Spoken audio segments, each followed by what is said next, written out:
Começando pelo dado mais esperado da semana, que foi a divulgação da inflação nos Estados Unidos, e esse dado veio positivo, mostrando que a inflação americana continua reduzindo, embora com o problema que o core da inflação, o núcleo da inflação, tem caído com menos rapidez do que o indicador geral. Isso significa que as pressões nos setores mais importantes das cestas de bens consumidas ainda estão com dificuldade para parar de crescer o preço desses produtos. Mas, obviamente, que a diminuição geral do indicador de inflação no país traz perspectivas mais positivas para a economia americana, porque depois da divulgação desse dado, parece ainda mais forte o consenso de que na reunião do Fed a ser realizada amanhã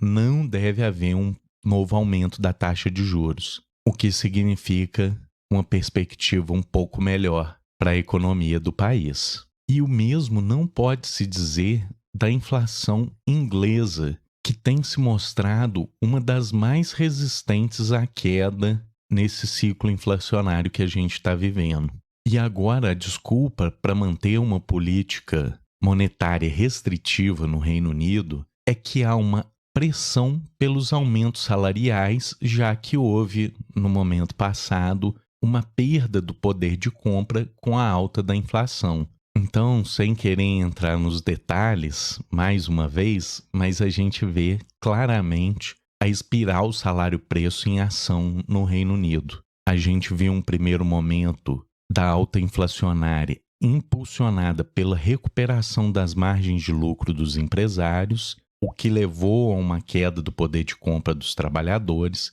e agora esses trabalhadores negociando, reivindicando essa alta salarial para compensar a perda que a inflação corroeu desses salários nos últimos meses. E eu acho que um outro elemento se soma a essa posição mais conservadora do Banco da Inglaterra, porque como a gente pode observar aqui no gráfico, as projeções do Banco da Inglaterra, elas erraram miseravelmente em prever esse ciclo de alta da inflação do último ano. Então, se a gente olhar, que o Banco da Inglaterra previa taxas de inflação aí nos 2% desde 2020, 2021, só no início do ano passado, quando a inflação já estava bastante elevada, é que eles começaram a rever essas previsões e ainda assim o resultado concreto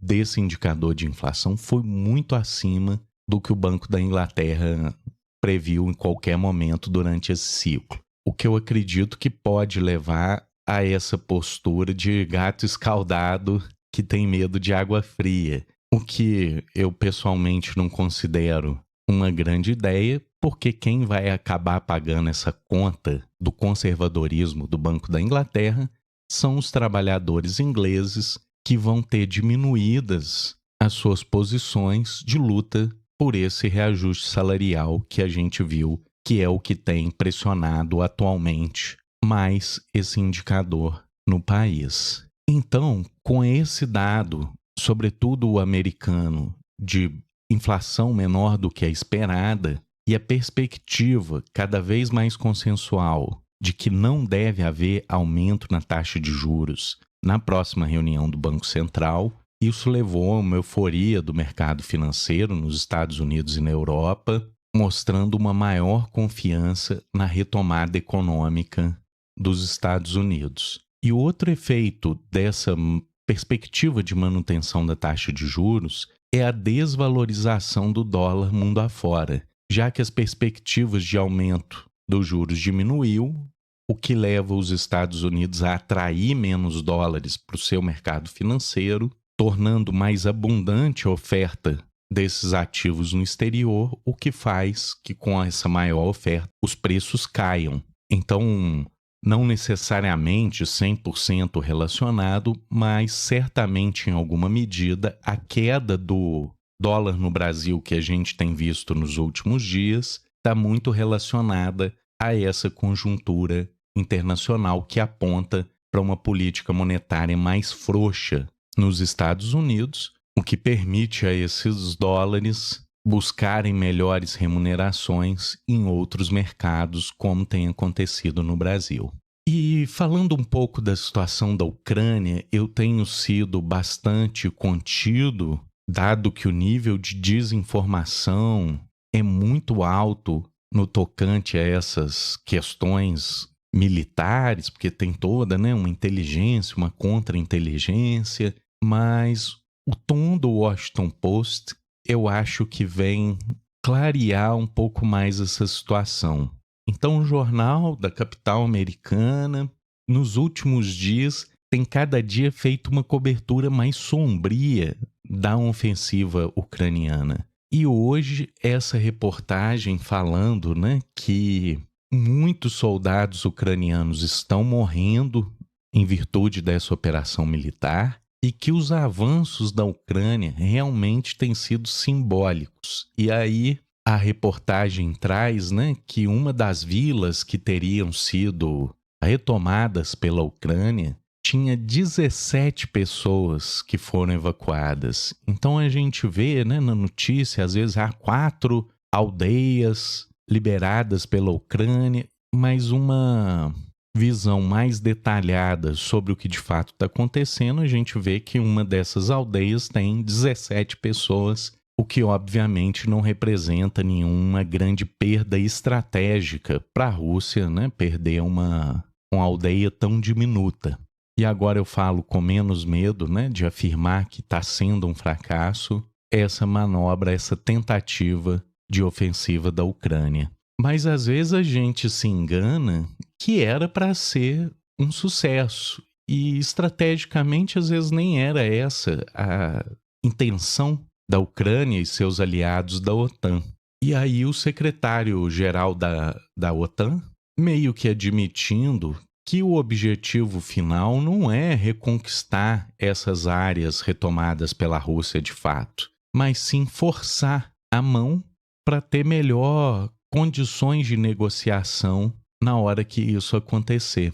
Então, por detrás dessa visão política de que é preciso manter a ofensiva e expandir um pouco o território ucraniano para fazer a Rússia negociar em melhores termos com a Ucrânia, num caso de uma negociação, isso tudo tem um preço, né? E o preço, como eu já falei, né, bastante sombrio, a descrição do Washington Post, que reitera que nessas operações, mesmo em torno de aldeias com 17 pessoas, o que tem acontecido, e aqui um caso, né, onde 50 homens saíram para o combate e 30 não retornaram. O que qualquer especialista militar pode vir dizer que é esperado esse tipo de baixa numa operação desse tipo, mas eu me sinto confortável em afirmar que não deixa de ser uma carnificina o que está acontecendo. Então, assim como em vários outros conflitos, e eu poderia destacar com mais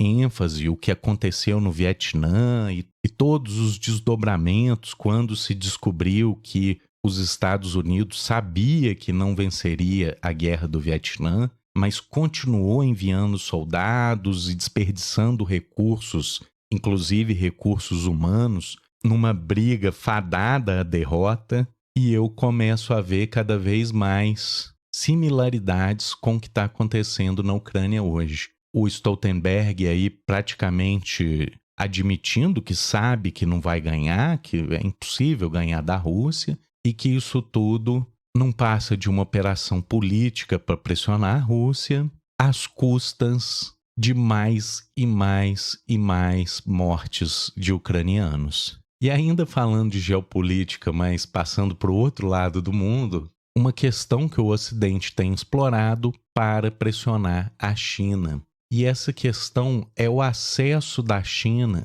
a infraestruturas essenciais para o tráfego na internet. E aí eu trago essa ilustração onde a gente vê os cabos submarinos com essa grande presença da França, dos Estados Unidos e do Japão em menor quantidade, mas na Ásia, sobretudo, com uma presença importante. E do outro lado, a gente vê que a China ainda está começando a desenvolver a sua própria infraestrutura nesse setor de cabos submarinos para tráfego de dados. Então, nesse mapa de baixo, a gente vê, né, que a densidade desses cabos chineses é muito menor do que a dos seus principais rivais no cenário geopolítico. E isso tem sido usado de maneira consciente como arma geopolítica. Então, o Financial Times traz aí que os Estados Unidos está sancionando, está operando nos bastidores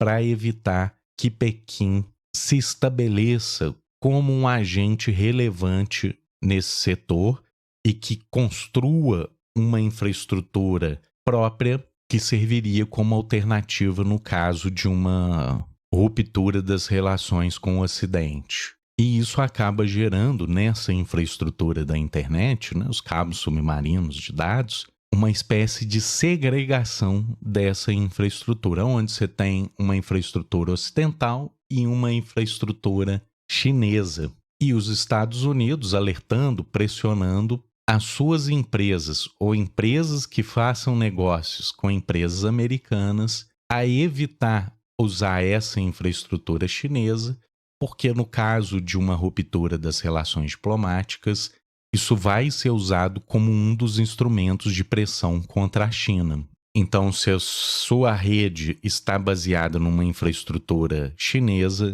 ela seria impactada nesse cenário. E a China, obviamente, sabendo que isso está acontecendo, também vem jogando de maneira a expandir, a sofisticar, a buscar novos parceiros nessa infraestrutura, que hoje é, sem dúvida, né, uma das principais necessidades para uma economia digitalizada como a nossa. De maneira que o controle sobre essas infraestruturas passa a ser de importância não só econômica, mas, sobretudo, geopolítica. E, por fim, eu queria falar hoje um pouco sobre energia e a relação energia e água, que pode ser vista de maneira mais clara nos países que têm um grande estresse hídrico, ou seja, contam com poucos recursos, contam com pouco acesso à água potável, em especial os países do Golfo Pérsico, no Oriente Médio,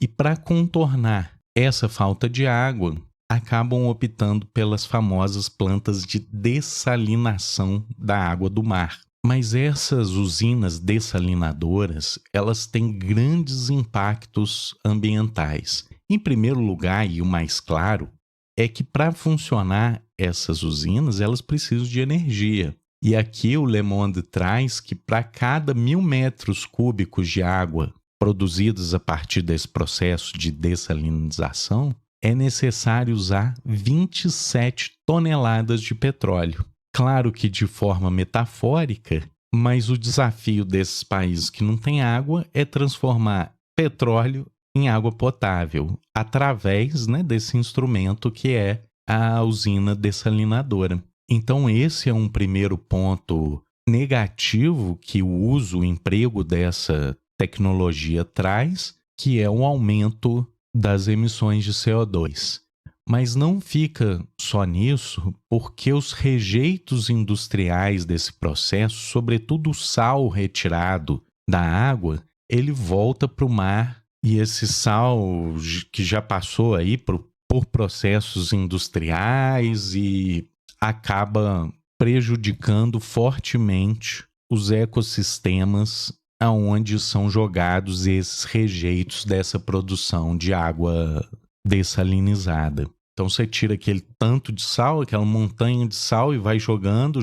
no mar, e nessa região onde foi jogado esses dejetos, o impacto dessa poluição é destruidor. E apesar desses problemas todos que a gente está citando aqui, o jornal traz que é um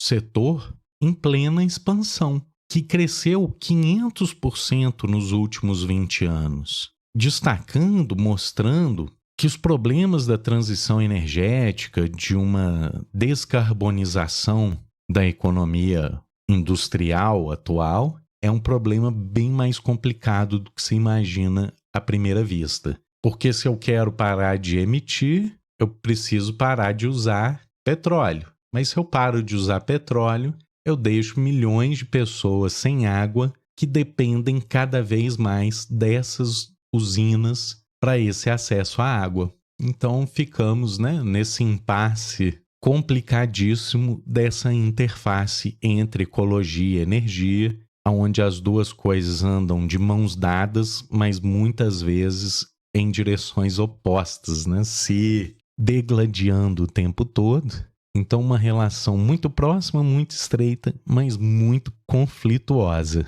E para finalizar essa questão da energia por hoje, eu queria mostrar o que está acontecendo no Reino Unido, que por conta da guerra na Ucrânia, os preços de energia dispararam no país e tem muita gente com dificuldade para pagar a conta de luz, inclusive com muitos calotes, a inadimplência muito alta. E a resposta das empresas inglesas para combater essa inadimplência é instalar relógios pré-pagos, ou seja, você consome o tanto de energia que você pagou. Acabou o seu pagamento, toma banho no frio, passa frio de noite. O problema é seu, né? Essa é a resposta típica das empresas privadas que fornecem, inclusive, bens fundamentais para até a sobrevivência dos europeus no inverno rigoroso, como é o caso da energia. Então, essa resposta que mostra que a única preocupação da empresa é manter o lucro, que não importa o ambiente,